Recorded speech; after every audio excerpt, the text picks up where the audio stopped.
And then yung last message naman para sa inyo, for some of you, this pwedeng again, no, maaring aberya pa rin ito. Ito is a journey mga kapiksi, maaari talaga magkaroon ng delay dun sa mga, pwedeng sa mga projects, if meron kayong mga projects mga kapiksi, let's say for example, baka mga project based na employees kayo, mga deadline, pwedeng namimiss nyo yung mga deadline nyo mga kapiksi, so hingi kayo ng konting extension kumbaga.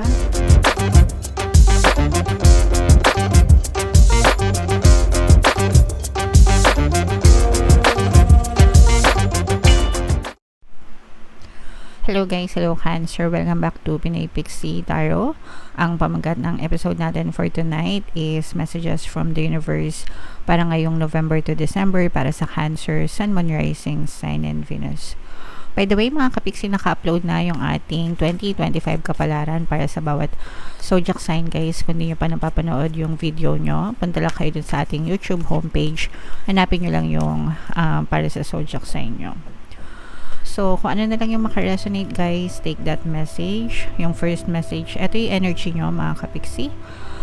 Queen of Roses, kayo ito mga kapiksi, ibig sabihin, you will be, mataas yung vibration nyo guys, ngayong November to December, and parang nakafocus kayo on yourself, no? Parang pinapriority nyo yung sarili nyo, mga kapiksi, above anything else, above anybody else. Okay, so okay lang yan guys. Sometimes kailangan talaga na i-prioritize natin yung sarili natin bukod dun sa mga obligasyon natin sa buhay mga kapiksi.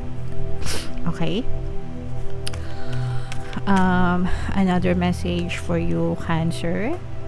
Ito guys, no, ibig sabihin nito, maraming tutulong sa inyo, maraming taong tumutulong sa inyo, ramdam na ramdam nyo yung generosity at saka sincerity ng mga tao sa paligid nyo guys, no. They are helpful people na binibigay din sa inyo ni universe mga kapiksi. Okay, so the universe is giving you the help that you need and the company na kailangan nyo mga kapiksi. So hindi ka nag-iisa, you're not alone, you were never alone, and you will never be alone mga kapiksi. Nandiyan yung mga gabay natin, nandiyan sa universe and ating mga spirit guides and even the people that we love mga kapiksi. Okay, another message for you Cancer. Eto mga kapiksi, ibig sabihin nito, medyo maghunos dili kayo kasi maaari kayo magkaroon ng konting gusot sa loob ng pamilya. Ito mga kapiksi, mostly pwede rin sa mga friends or sa colleagues, pero mostly sa loob ng family. Ito parang family affair, ganyan. So maaari magkaroon ng diskusyon, konting arguments within the family, konting hindi pagkakaintindihan. Okay, so pagdating sa mga ganito guys, kailangan nyo lang itong pag-usapan, di ba? Pag-usapan nyo, upuan nyo, di ba? Bakit nagkakaganito, bakit nagkakaganyan, anong pinanggagalingan, anong solusyon, di ba? And kailangan kumbaga magkaintindihan kayo na sa isang bagay, no? Magkaroon kayo ng agreement na pare-parehas kayo na ganito yung dapat natin gawin, so lahat tayo magtulungan. Okay, alright. So what else mga kapiksi Cancer, ano pa yung mensahe para sa inyo?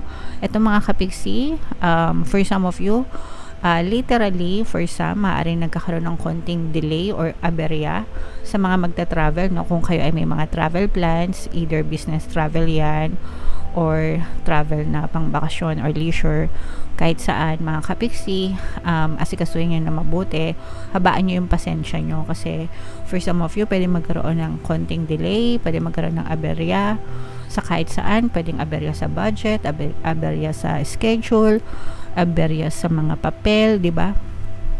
So habaan nyo yung inyong pasensya mga kapiksi. For some of you naman, figuratively speaking, maaring nagkakaroon ng aberya sa journey nyo sa buhay. Ibig sabihin sa pamumuhay nyo, maaring nagkakaroon kayo ng konting issue, konting problema, and normal naman yon, no? Again, problem mga issues, challenges, normal yan sa buhay natin. Ang importante is huwag tayong susuko sa gitna ng mga problema at mga pagsubok. Okay?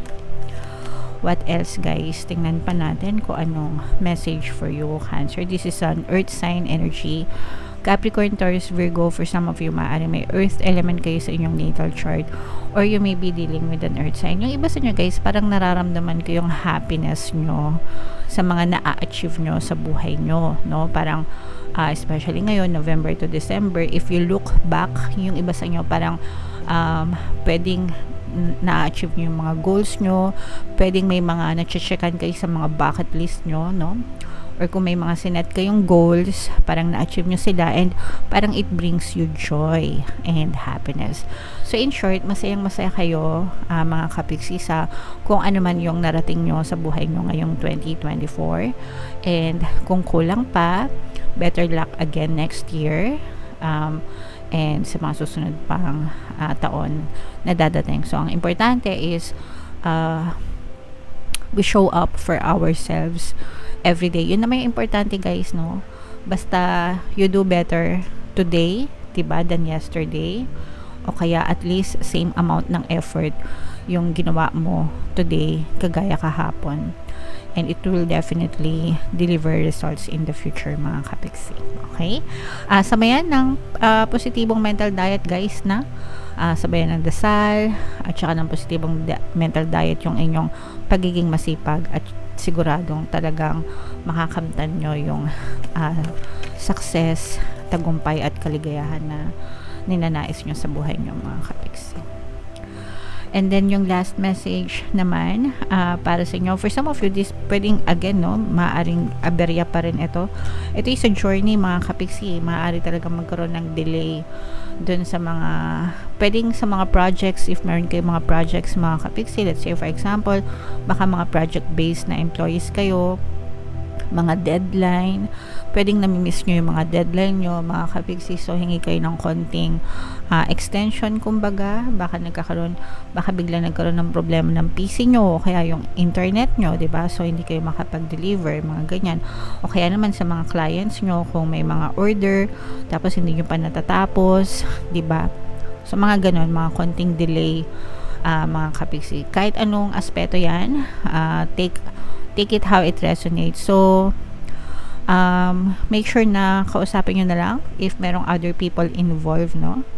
And ipaliwanag nyo na mabuti, and manghingi ng extension kung pwede. Alright?